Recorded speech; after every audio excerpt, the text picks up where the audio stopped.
अमरावती जिले में इस बार बड़े जलाशयों में भरपूर पानी उपलब्ध है। जिले के सभी जलाशय और बांध में 85% पानी उपलब्ध है, जबकि पश्चिम विदर्भ के सबसे बड़े अपर वर्धमान में 92% पानी भरा हुआ है। पिछले साल की तुलना में इस साल राज्य में काफी अधिक बारिश हुई, इसलिए अमरावती जिले में सभी जल परियोजनाओं में भरपूर पानी है। फिलहाल की स्थिति में अमरावती जिले में बड़े जलाशय और बांध में 85% जल संचयन हो गया है। ये पिछले वर्ष की तुलना में अधिक है, जिससे इस बार किसानों को गर्मियों में पानी की कमी का सामना नहीं करना पड़ेगा। जलाशयों में भरपूर पानी उपलब्ध होने से सिंचाई, औद्योगिक और पेयजल के लिए इस बार समस्या नहीं होनी चाहिए। जल संधारण विभाग ने अच्छी खबर दी है कि इस बार अमरावती जिले में नागरिकों के लिए पानी की कमी नहीं होगी।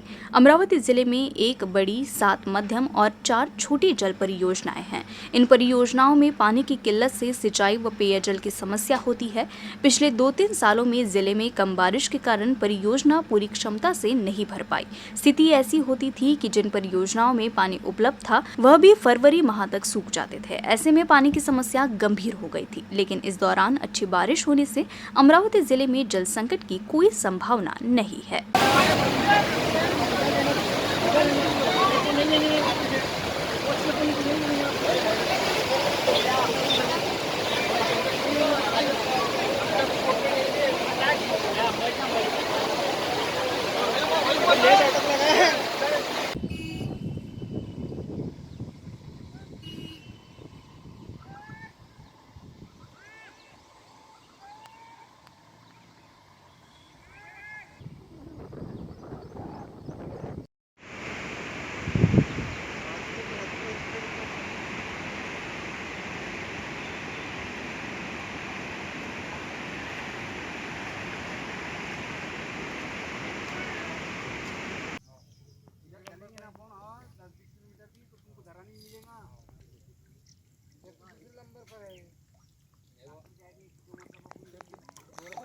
पिछले कुछ दिनों से अमरावती जिला काफी सुर्खियों में रहा है। कभी तनाव तो कभी हिंसा का मुद्दा छाया हुआ रहा।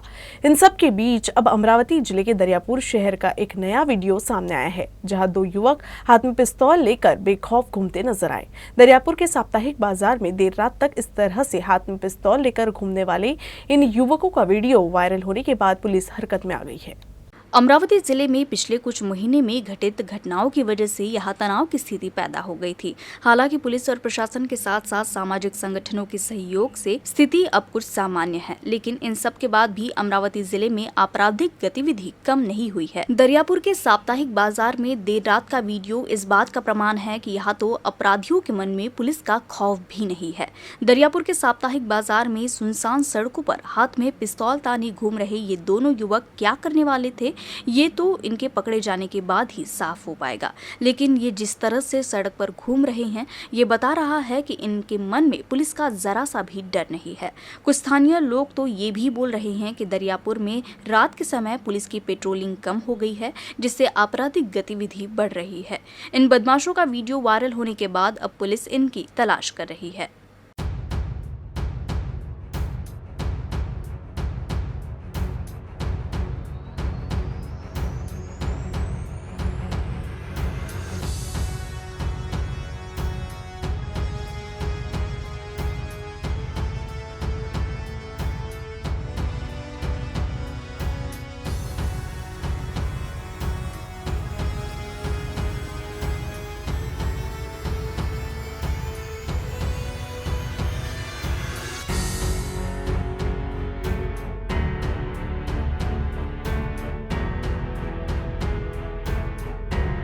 महाराष्ट्र राज्य परिवहन महामंडल ने यात्रियों के लिए यात्रा सुरक्षित होने के साथ साथ सुखद बनाने के लिए विशेष प्रयास शुरू किया है।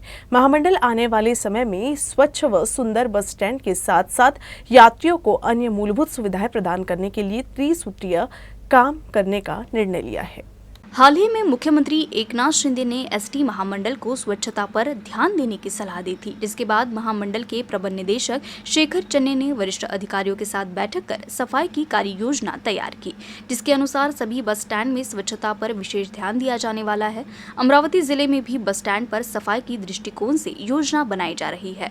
जहाँ महामंडल का सफाई कर्मचारी नहीं है, वहाँ स्थानीय स्तर पर ठेके पर सफाई कर्मचारी नियुक्त कर सफाई कराई जाएगी। साथ ही जहाँ ऑटोमेटिक बस वॉशिंग मशीन नहीं है, वहां नई वॉशिंग मशीन खरीदे जाने के निर्देश दिए गए हैं। बस के अंदर और बाहर अच्छी तरह से सफाई करने, बस की खिड़कियों को पारदर्शी रखने, खराब खिड़कियों को तुरंत बदलने के साथ ही बस में कहीं कोई रिसाव तो नहीं, इन सब का विशेष रूप से ध्यान रखा जाएगा। अगर बस में कोई सीट खराब है तो उसे तुरंत ठीक कराया जाए और सबसे महत्वपूर्ण, बस का बाहरी या भीतर रंग खराब होने पर उसे फिर से रंगने के भी निर्देश दिए गए हैं।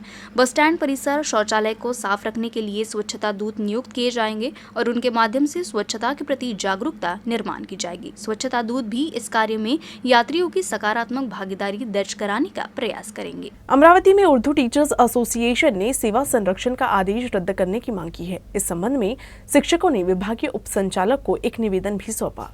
महाराष्ट्र सरकार द्वारा 12 दिसंबर को जारी किया गया सेवा संरक्षण आदेश अंशतः बिना अनुदानित शिक्षकों के साथ छलावा है, जिसे रद्द करने की मांग करते हुए उर्दू टीचर्स एसोसिएशन अमरावती विभाग द्वारा शिक्षा, शालेय व क्रीड़ा मंत्री के नाम से विभागीय उप संचालक शिवलिंग पटवे को निवेदन सौंपा गया। इस दौरान मांग की गई कि जिन शालाओं में विद्यार्थी संख्या कम हुई है, अगर वहाँ शिक्षक अतिरिक्त है तो उन्हें उसी टप्पे पर अध्यापन कर रहे बिना अनुदानित शिक्षकों को समायोजन किया जाए। अगर उसी टप्पे की दूसरी शाला में जगह न हो तो 100% शालाओं में उन्हें उसी टक्के पर समायोजन किया जाए। शिक्षकों ने इस आदेश को रद्द कर सुधारित नया आदेश निकालने की मांग की है। निवेदन देते समय विभागीय अध्यक्ष गाजी जाहिरोश, विभागीय सचिव सादिक नैयर, उपाध्यक्ष मोहम्मद जावेद, सह सचिव वकील अहमद काजी, सदस्य गौस मोहम्मद, जाकिर शब्बन, वाशिम जिला अध्यक्ष जावेद इकबाल, अमरावती शहर अध्यक्ष मोहम्मद नाजिमुद्दीन और अन्य सदस्य और पदाधिकारी उपस्थित थे। इसको महाराष्ट्र गवर्नमेंट ने एक जीआर लाया है अंशतः अनुदानित अतिरिक्त शिक्षकों के लिए।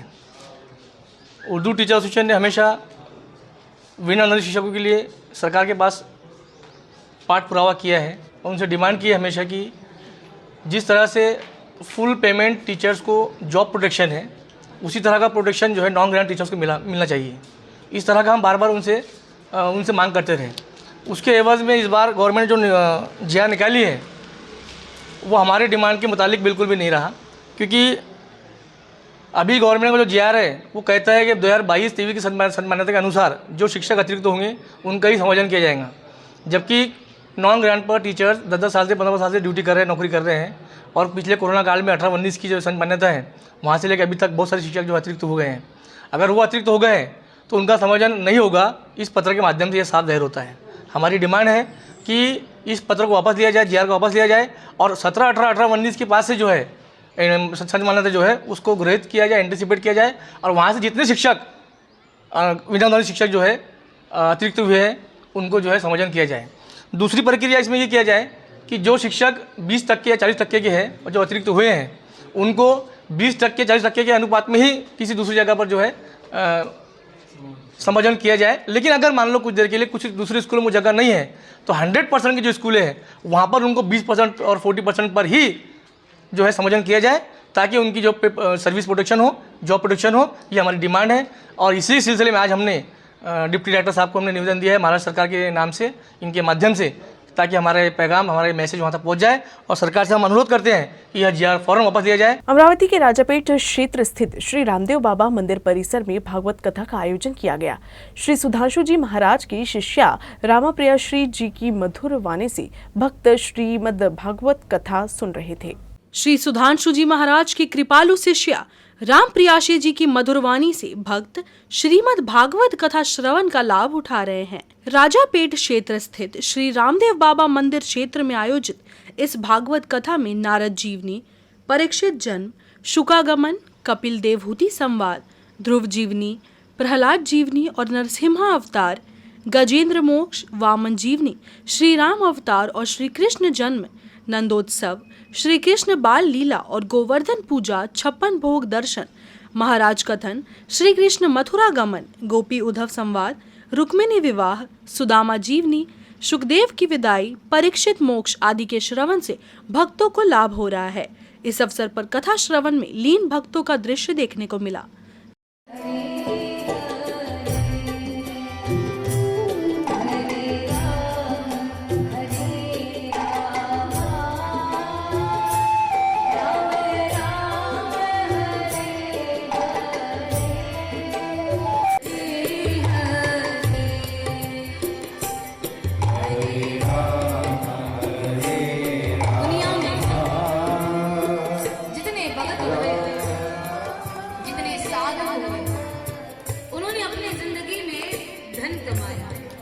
लेकिन वो धन कौन सा था जो बड़ा कीमती था और इस लोक में भी नहीं उस लोक में भी काम आता था। वो धन कौन सा है?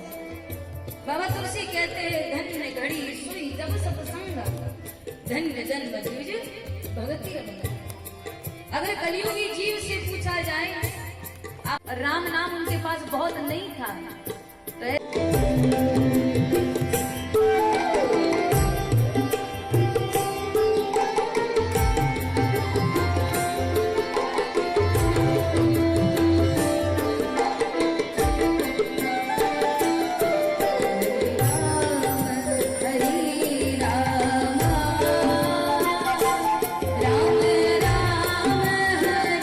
छत्रपति शिवाजी महाराज को लेकर विवादित बयान देने के बाद राज्य में राज्यपाल भगत सिंह कोश्यारी को बर्खास्त करने की मांग जोर पकड़ रही है।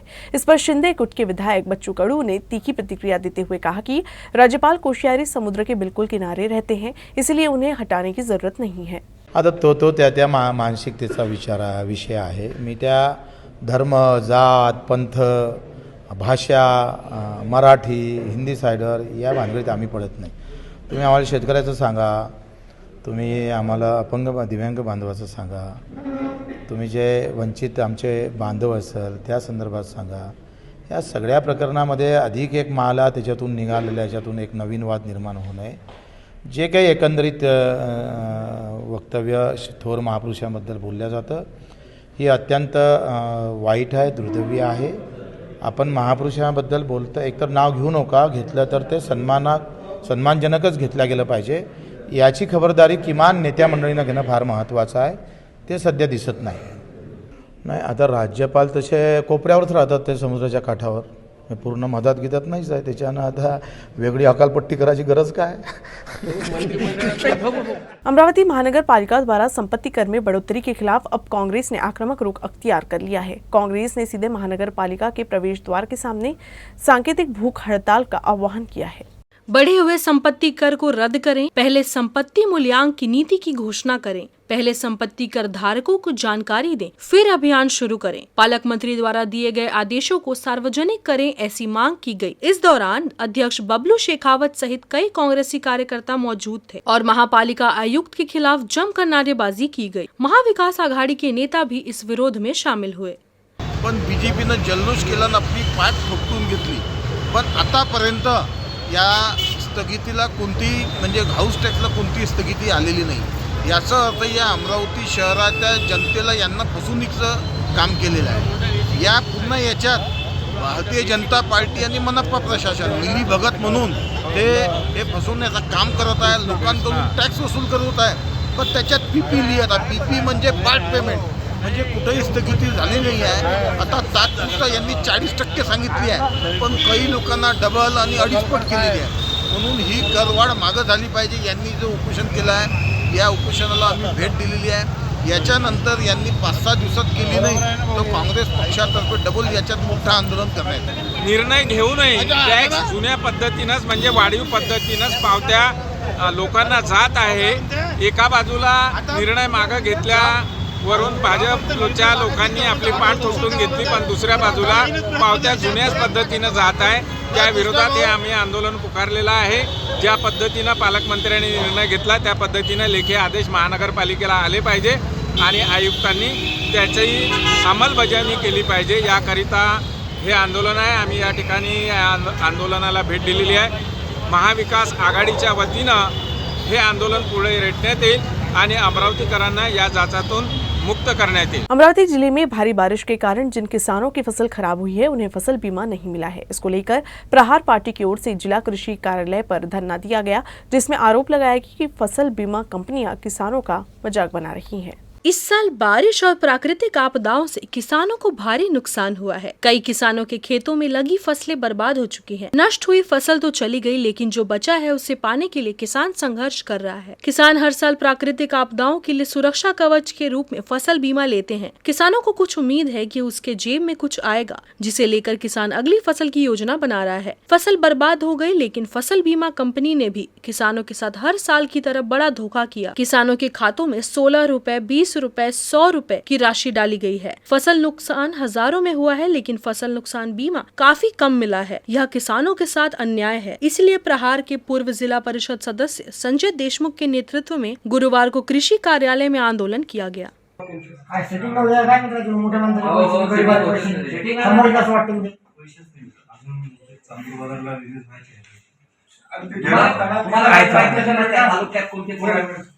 ते माहिती म्हणजे पूर्ण नाही माहिती राहत म्हणजे ते यादी सगळं त्यांच्याच एजन्सीकडे आणि पाठवतेच करतात